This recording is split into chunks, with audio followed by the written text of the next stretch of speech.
Welcome to the deep dive. Today we're digging into some really interesting source material. It tackles that cynical take you always hear about complex new tech. Right. The idea that anything complex, AI, blockchain, fancy CRMs just ends up as another neon god for people to worship. Exactly. And it often feels true, doesn't it?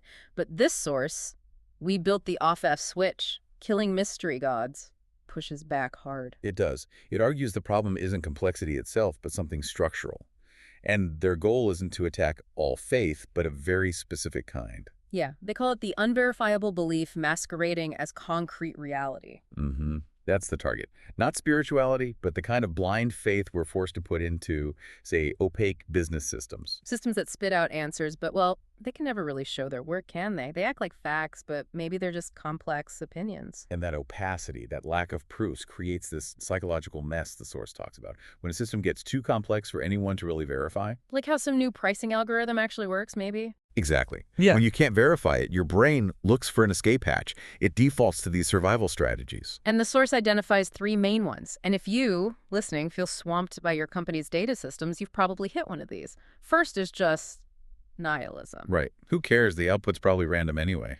Or number two, blind faith. Well, my boss trusts it, so I guess I have to. And the third one, which maybe feels the most common sometimes, is learned helplessness. Yeah, that's when you just give up. You've tried tracing the data, hit dead ends, and now you just accept the black box. And that feeling, that breakdown, where understanding is just defeated by the sheer abstraction, that is the real mystery god the source says we're worshiping. It's insidious, and we probably all do it. Like, think about your customer acquisition cost, your SCAC on the dashboard. All right. It says $247. Yeah. Can you really trace that number back through all the inputs, the formulas, the database changes from 18 months ago? Likely not. You just trust the $247.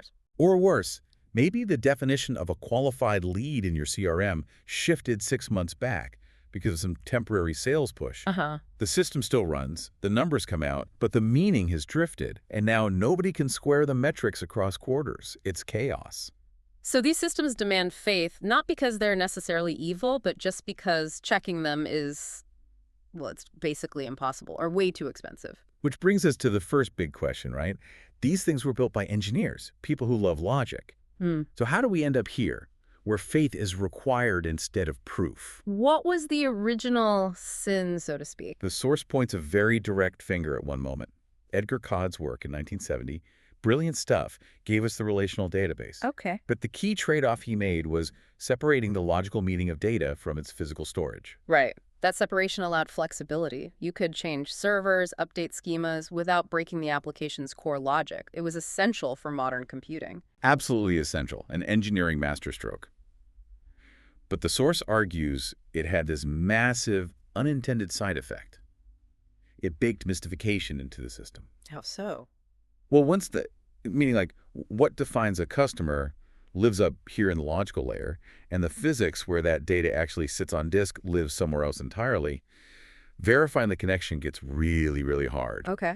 It becomes what the source explicitly calls NP hard, computationally intractable. Hold on. NP hard, that sounds serious. It's not just saying verification is difficult or costly? No, it's saying it's fundamentally broken from a practical standpoint. It means the cost and time to truly verify the system's integrity grows exponentially with complexity. It becomes effectively impossible in any reasonable time frame for a real business. Give me an example of that spiral in a company. Okay, imagine a junior analyst flags a weird metric. Okay. To check it, they need to trace the data pipeline.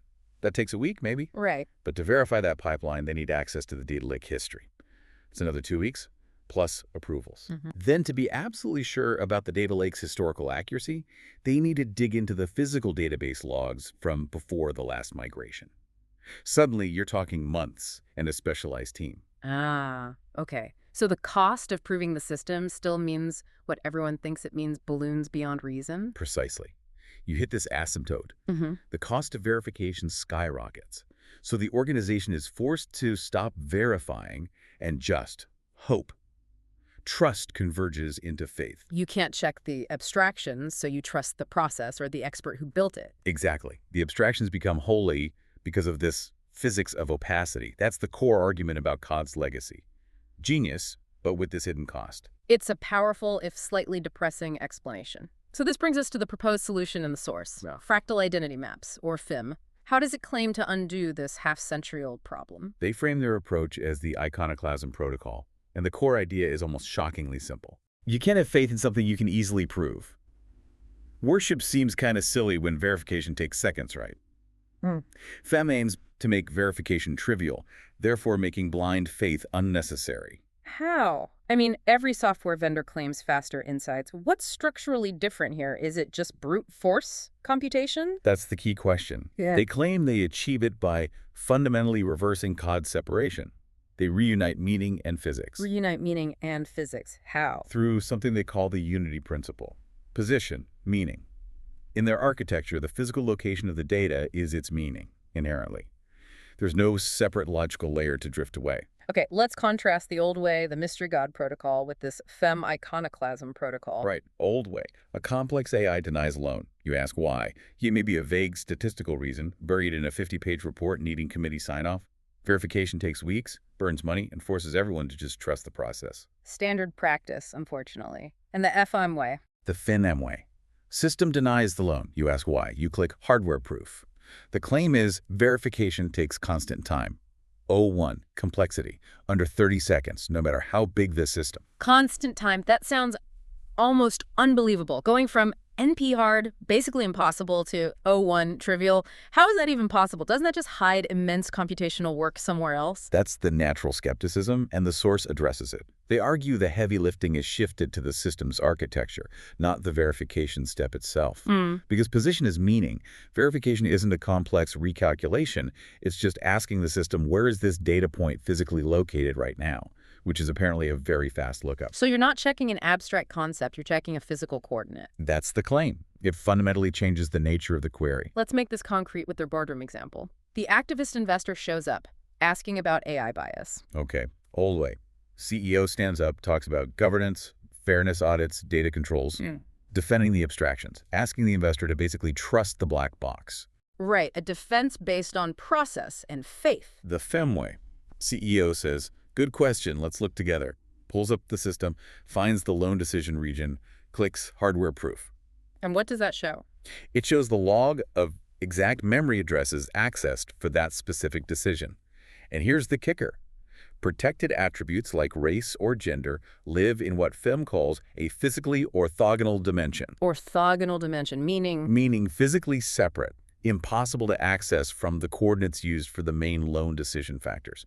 The proof isn't we probably didn't use it. It's the hardware log shows it was physically impossible to access that data for this calculation. Wow, okay. 30 seconds, hard proof.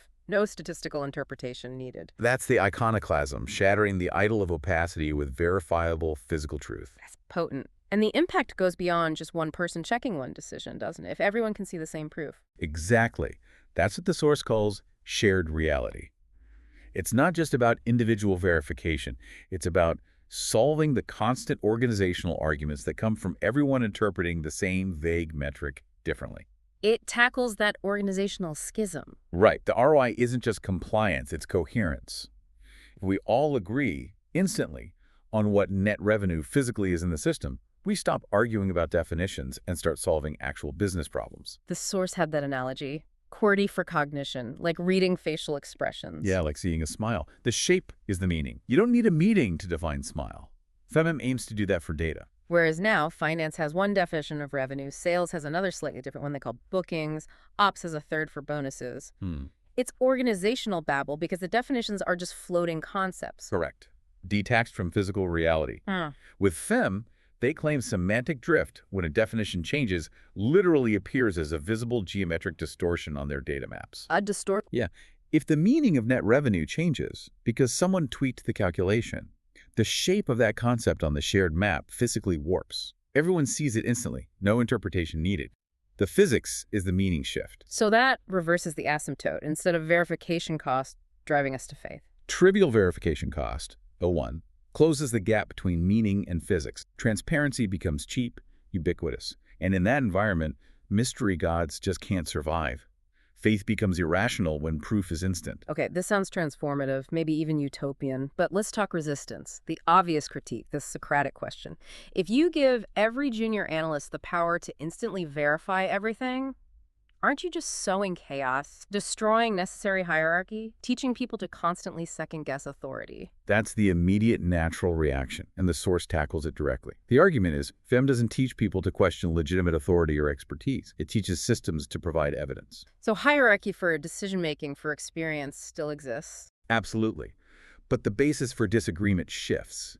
It's less my interpretation versus your interpretation, or my seniority versus yours, and more, okay, what does the hardware proof actually say? Let's replay the junior analyst scenario.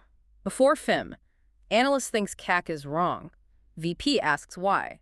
Analyst says proving it needs weeks and access they don't have. Right. The cost of verification is higher than their political capital, so the potential truth dies. After FIM. After FIM.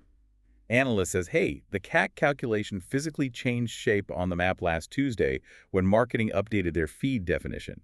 Here's the hardware proof showing the coordinate shift. And the VP's response changes. It has to. It's not about power anymore. It's about observed reality. Good catch. Let's fix the integration. It actually improves the ability to speak truth to power, because truth now comes with instant objective proof. But the source also says resistance is expected, even that it's proof the system is working. Why would anyone resist cheap proof? So because, frankly, some people's authority relies on the high cost of verification, on opacity. It's not always malicious, maybe. Not always. Think of the data scientist who says, look, the model is complex, you wouldn't understand. That might be true, but the opacity also conveniently shields them from having to fully prove its lineage or integrity, maybe because even they can't easily do it with current tools. So the difficulty of verification becomes a form of gatekeeping. It makes them indispensable. Precisely. FEM threatens that gatekeeper role because the proof is no longer solely in their hands. It's embedded in the system's physics, accessible to anyone with permissions. Or maybe a manager whose whole value is being the sole person who understands the arcane legacy sales report. Exactly that. If FEM makes the meaning of that report instantly clear and verifiable to everyone, that manager loses the protective layer of complexity. Their value has to shift from interpreters of the obscure to user of clear information. That's threatening. So FEM effectively forces a separation between what the source calls healthy trust and unhealthy faith. Yeah. Healthy trust is earned. I trust my surgeon. Look at her verifiable track record. Unhealthy faith is systemic. Just trust the system because questioning it is career suicide. Or trust me because I said so. And F5 acts like a filter for that unhealthy system-imposed faith. It shifts the default from trust me to let me show you. It aims to kill those specific mystery gods born from that 1970s separation of logic and physics. This has been, really eye-opening. We started with that common complaint in new tech, just another neon god. And we've walked through the argument that this FAM approach claims to be the specific off-F switch for those gods, the ones created by unverifiable complexity stemming from Codd's decision. And the implication is that by providing instant, cheap verification, you eliminate the need for those unhealthy coping strategies. Nihilism, blind faith, learned helplessness. If reality is verifiable, you don't need those escapes. You can redirect that energy. Which leaves us with that final provocative question from the source. It's directed right at you, the listener, thinking about your own systems. If your system, your process, your data is truly trustworthy, why would cheap instant verification feel threatening? And if that level of transparency does feel like heresy to your organization, Yeah. what exactly have you been worshiping in the dark?